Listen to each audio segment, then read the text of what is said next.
He was the lord of the necropolis, having the head of a jackal and the body of a man. He was the guardian of all souls travelling through the underworld on their way to the afterlife.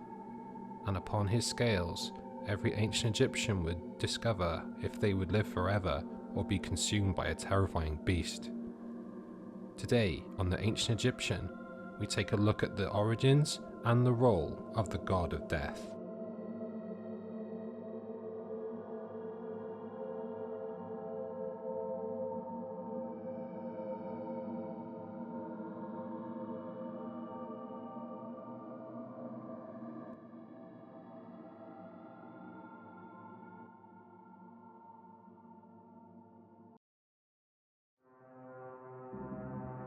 Anubis, more than any other ancient Egyptian god, enjoys the most fame in pop culture, from references in film to his image occupying photos and paintings of tombs and temples.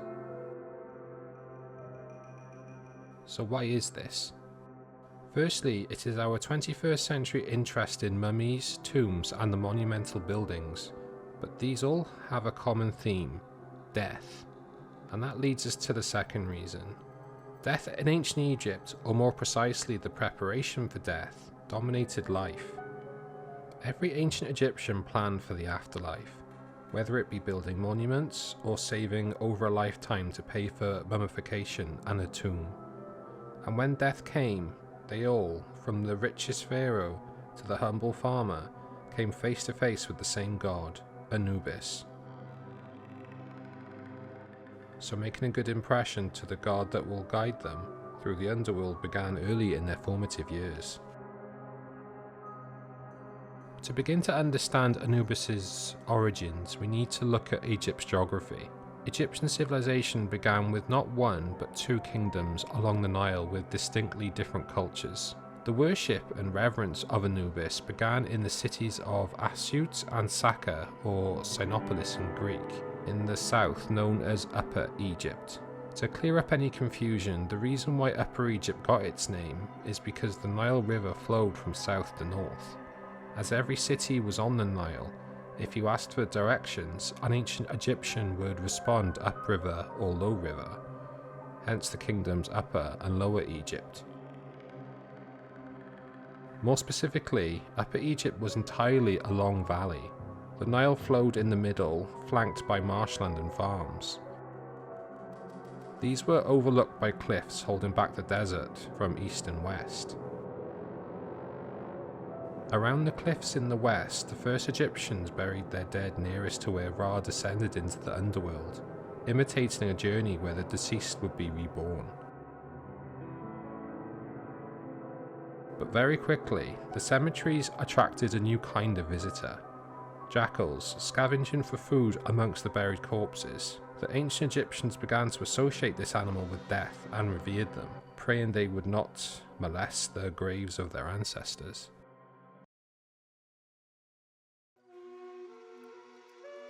When Egypt was unified by the pharaoh of Upper Egypt, Narmer, the reverence for Anubis came north with him. When a pharaoh from a new dynasty or power center came to the throne, he would use the bureaucracy of the state to increase the primacy of his local gods. An example of this 1,000 years later is when Amun, a relatively minor god from Thebes, became synonymous with Ra,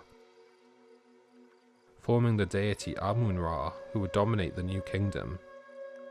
As is the case throughout history, religious power is political and economic power. If a population is aligned to your local gods, it allows Pharaoh to sleep a bit easier. While references to Anubis date back to around 3000 BCE, what Anubis actually looked like wasn't properly established until the Old Kingdom centuries later. Despite the raiders of cemeteries mainly being African golden jackals, Anubis was depicted with a black jackal head on the body of a man, but sometimes as a whole black jackal. There were two reasons for this. The first was symbolic. The annual inundation of the Nile left a black soil which was so fertile it produced bumper crops year on year. And it was this process that encapsulates the story from which ancient Egyptian belief in resurrection and the afterlife comes from. According to myth, Osiris was the first pharaoh, but his jealous brother Seth murdered him and cut his body to pieces and scattered them all over the land. Before Osiris's pieces were collected by his wife Isis, they caused the land on which they fell to turn green. Hence why Osiris is always portrayed with green skin. But what does this have to do with Anubis? Well, the Black Land was the base of Osiris's rebirth, the place at which he was prepared and launched into his next life as king of the Underworld. And this brings me to the second reason. The black mirrored the colour of a corpse after the embalming process using natron. We cannot forget that to ancient Egyptians, the deceased wasn't really dead, just being prepared for the afterlife. This would lead to another title, He Who Belongs to the Mummy Wrappings. Anubis oversaw the wrapping of every single mummy, millions and millions of them.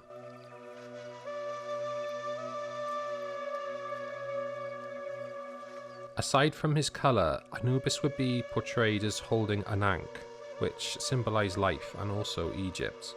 The vertical bar represented the Nile, the horizontal bars the east and west banks, with the circular top being the northern Nile Delta. He would also hold a crook or flail to signify authority to lead and protect the dead. And in other depictions he would be shown with an Imoyot fetish, the purpose of which is still not entirely clear. In the early dynasties they were poles on which the sacrificed animal intestines were hung. We do know Anubis did oversee the removal of organs including the intestine, or maybe there was a ritual sacrifice before mummification to curry favour and protection. Let me know in the comments what you think about that one.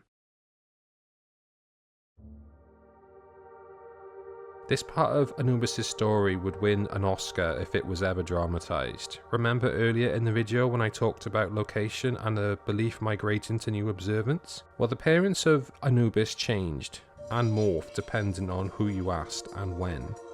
We have to remember the worship of Anubis lasted over 3,000 years, so conflict, a new political order, and time itself changed interpretations. Going back to the pre-dynastic era through to the Old Kingdom, it was believed Anubis was the son of Ra, the sun god. This is why his role was more grand than it would be in later epochs, which we'll come to later. In the Middle and New Kingdoms, this was where the drama starts. Anubis was believed to be the illegitimate son of a mistaken encounter between Osiris and Seth's wife Nephthys. The Greek philosopher Plutarch wrote, "For when Isis found out that Osiris loved her sister, and had relations with her in mistaking her sister for herself, and when she saw a proof of it in the form of a garland of clover that he had left to Nephthys, she was looking for a baby, because Nephthys abandoned it at once after it had been born for fear of Seth. And when Isis found the baby, helped by the dogs which with great difficulties led her there, she raised him, and he became her guard, and allied by the name of Anubis." For context, it was not long after this that Seth murdered Osiris and darkness fell over the land. Isis needed protection after reassembling Osiris's body. Isis became pregnant and needed protection from Seth, out for the blood of Osiris's son, Horus, the god of the pharaohs. Other versions paint Anubis as the son of Seth and Nephthys. During the first intermediate period between the Old and Middle Kingdoms, he was also considered to be the son of Bastet. When Horus did win back the throne, Anubis gained a consort, Anput. Depicted mainly as a woman with a jackal headdress, she was the goddess of the dead, taking a role in protecting Osiris's body during his death, and refreshing and purifying the pharaoh as he's being mummified. Her role is often conflated with her daughter by Anubis, Khebeshet. Depicted as a serpent, she represents the cooling water of the embalming fluid.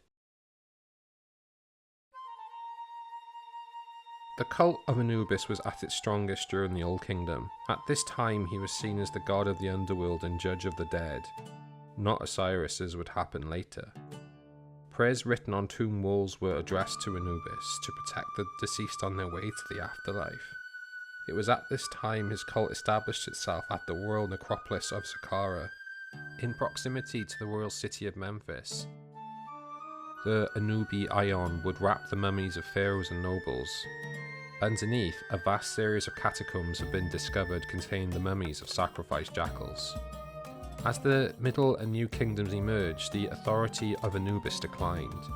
This was due to the pharaoh's power base being Thebes in the south, including Osiris' cult centre of Abydos, not far downriver. It was here that the ancient Egyptians believed Osiris was buried, and was considered for millennia to be the holiest place in Egypt.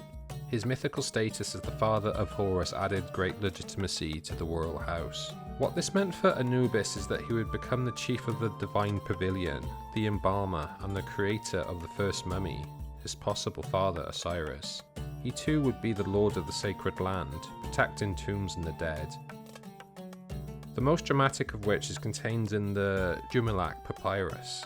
It details how Anubis protected Osiris' mummified body from Seth, who had turned himself into a leopard to defeat Anubis. But Anubis defeated Seth and flayed his skin and wore it as a trinket of victory. It's why Egyptian priests attending the dead wear leopard skins to signify triumph over chaos and evil.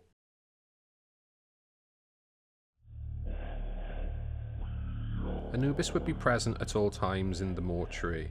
Priests wearing masks impersonating him would supervise the practical side of mummification, and recite incantations warding off evil spirits, and recite magical spells to guide the deceased through the afterlife.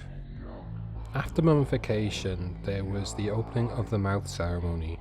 Anubis would prop up a mummy while the priest ritually, though symbolically, opened the mouth. The reason being, in order to pass through the Duat, or Underworld, you needed all your senses, especially speech. When you died, all of these, along with your soul, were locked inside the mummified body.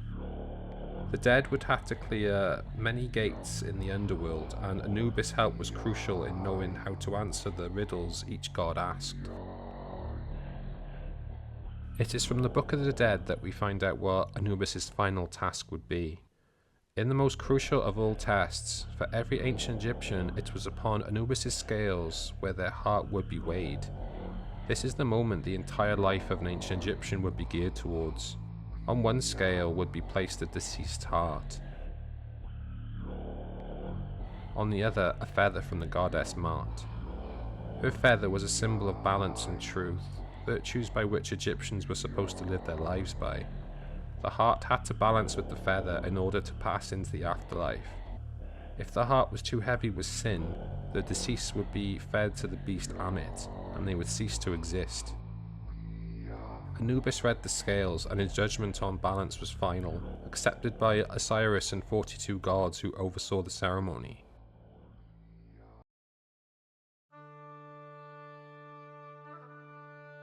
Anubis would continue to be revered and worshipped for another 1,000 years, despite pharaohs coming from Nubia and Libya, and Egypt later becoming part of the Persian Empire. Anubis would still exist pretty much as he was during the New Kingdom.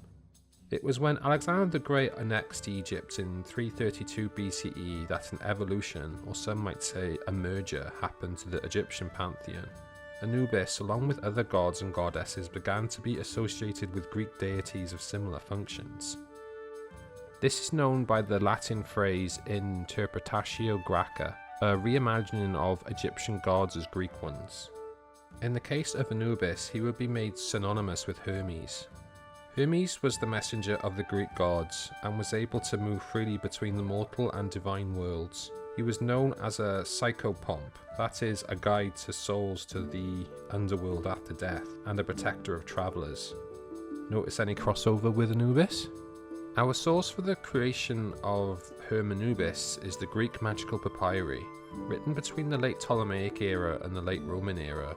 It was written in ancient Greek, containing magical spells, formulae, hymns and rituals. Chronicling the Hellenization of Egyptian religious culture, it offers a transformative perspective over how Egypt was changing and the role of Anubis. Remember earlier when I said the dominant ruler and culture determines the religion? I think this is an action again, but in my view there was another reason for this. Before Alexander's invasion, there had been rebellions in Egypt against the Persian or Achaemenid rulers. As Egypt had been ruled as an arm's-length satrapy, there existed the conditions for a native-led rebellion. The Ptolemies, aware their power base wasn't the strongest, and Egyptian form for independence, pursued their what we would call cultural appropriation to cement their power, merging Egyptian gods with Greek ones, portraying a collective unity of religious worship, however cynical it looks to us. But it did go the other way too. In this instance, Ptolemy is portrayed as a pharaoh with Egyptian gods. The temple to Isis at Philae is a Ptolemaic creation. The Romans, who annexed Egypt in 30 BCE after defeating Cleopatra and Mark Antony, would herald another Anubis reimagining, this time being aligned to the god Mercury, who was almost the exact equivalent of Hermes. This would be called the Interpretatio Romana. From then on, Egyptians would still be mummified and reference of Anubis would continue. But with the advent of Christianity in the 300 CE and its intolerance for religious pluralism, Anubis was finally cancelled from existence when Egypt's last temple, Philae, was closed in 553 CE. His images would be destroyed and his likeness left to wither. I think Anubis can never really die. For as long as humans are mortal, our relationship with death will always be a complicated one. Our fears and hopes for what comes after we die will always be there. However we personify or make sense of death, the influence of Anubis will never cease. Lurking in the shadows, he waits, watching, ready to meet all of us on the other side. I just want to take this chance to say a big thank you for watching and supporting this channel. Please consider dropping a comment, leaving a like and ringing that notification bell so you never miss a future episode.